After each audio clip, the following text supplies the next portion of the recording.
Hingga pengunjung yang ini menyebabkan akhirnya sampai itu di perbandingan ya sih.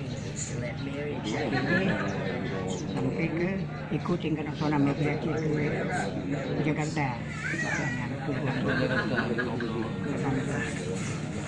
Ikut itu lagi ikut pertanyaan prinsipal seni pertunjukan rakyat di Jember 80. Nah, tapi akhir-akhir dia nak ikut Perancis kan kaji nanti baca aja kayak cucuknya ni kok. Nama ikut Perancis main orang lain tapi hanya seperti ikut luar negeri mana.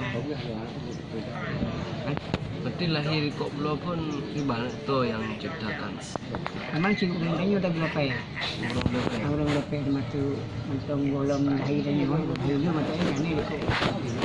Maka jamun-jamun nenek-nenek sekarang cuma ke kayu dulu mati bina balik.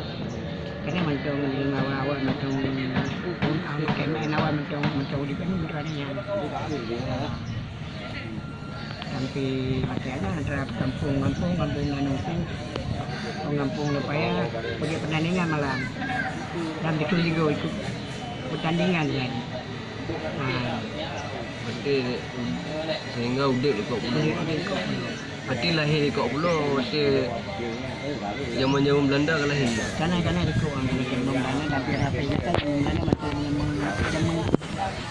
mentong lagi mentong golong hanya mentong jemput lah mentong golong atas macam ni macam mentong murah-murah hanya dari awal kan ada bentuknya apa yang langsung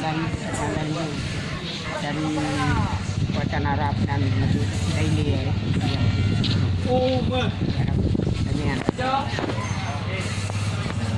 Berarti lahir di Kok Pulau, Pulau Aceh pada tahun 1975 sudah lahir di Kok Pulau Aceh.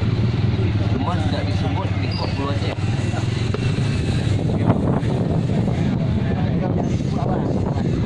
Awalnya disebut di Kok Pulau Pulau Aceh, tapi sekarang tidak. Sekarang disebut di Kok Pulau, hanya di Kok Pulau saja. Pulau apa tidak tahu orang sekarang. Padahal di Kok Pulau itu lahirnya di Pulau Aceh.